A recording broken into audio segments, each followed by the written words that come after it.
News, सच जरूरी है। दर्शकों नमस्कार, मैं श्रद्धा तिवारी और आप देख रहे हैं MNS न्यूज टीवी। तो आइए देखते हैं आज की खास खबर। एक नजर डालते हैं आज की हेडलाइंस की ओर।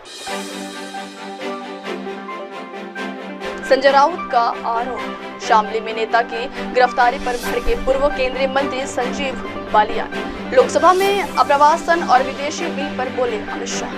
तो आइए देखते हैं खबरें विस्तार से।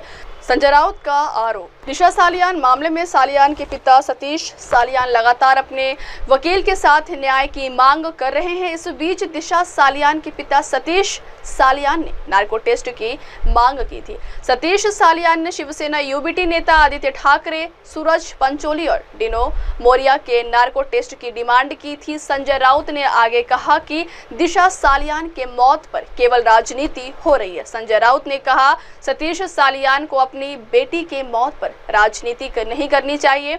कुछ राजनीतिक लोग इनके साथ मिलकर इस मामले में राजनीति चल रही है। आपको अपनी बेटी की मौत पर राजनीति नहीं करनी चाहिए। पोस्टमार्टम और अन्य रिपोर्टों से स्पष्ट हो गया है कि क्या हुआ था। पोस्टमार्टम का रिपोर्ट कल आया है, वो हमारा नहीं है। तो अब ये उनके पिताजी फादर ये ऐसा क्यों कर रहे हैं उनको मालूम। हमारे लिए वो मामला बंद हो गया है। राजनीति चल रही है। अपनी बेटी की मौत की राजनीति मत करिए। जो सच है वो सच ही सामने आने दो। जो आया है पहले पोस्टमार्टम रिपोर्ट है या और जो बातें सामने आई है उससे साफ होता है क्या हो गया है।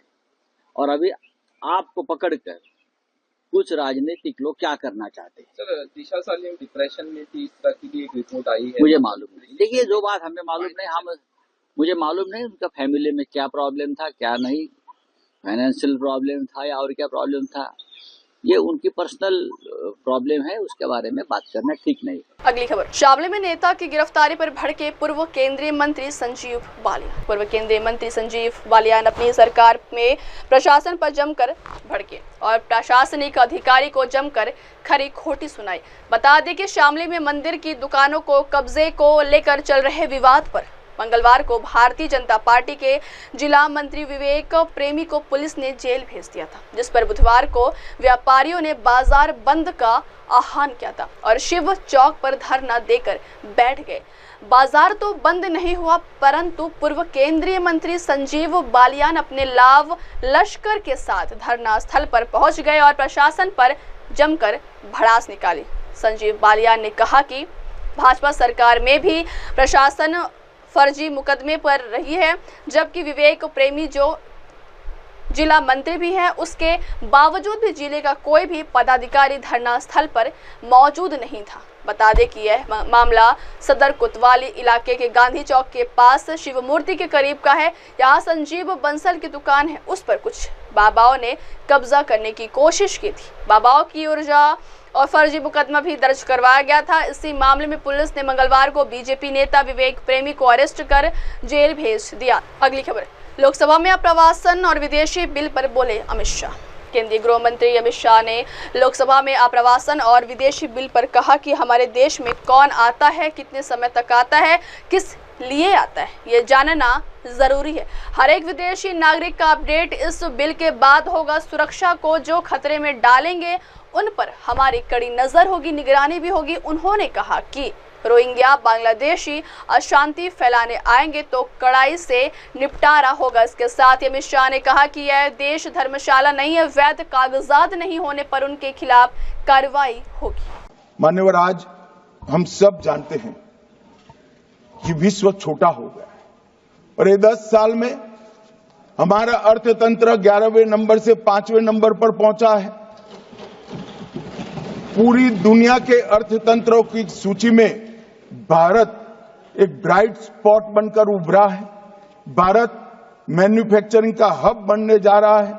उस वक्त हमारे यहां विश्व भर के लोगों का आना बड़ा स्वाभाविक है। हमारे इमिग्रेशन का स्केल और साइज दोनों मान्यवर बहुत बड़ा है और इसके साथ साथ शरण लेने की जगह अपने निहित स्वार्थ और देश को असुरक्षित करने वालों की संख्या भी बढ़ी है।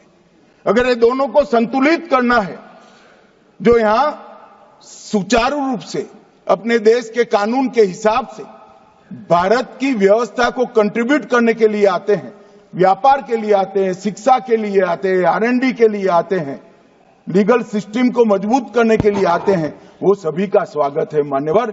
मगर मैं इतनी ही दृढ़ता से कहना चाहता हूं, चाहे रोहिंग्या हो, चाहे बांग्लादेशी हो, अगर यहां अशांति फैलाने के लिए आता है तो बड़े कठोरता के साथ उनके साथ मान्यवर व्यवहार। इसलिए ये नीति में उदारता के साथ साथ कठोरता की भी आवश्यकता है। हृदय में करुणा, संवेदना और देश के खतरों के प्रति सजगता दोनों रखकर, एक साथ रखकर ये नीति बनाई गई है। और ये दृढ़ प्रवासन नीति जो है हमारी मान्यवर, आज ये लेकर मैं आपके सामने उपस्थित हुआ हूं।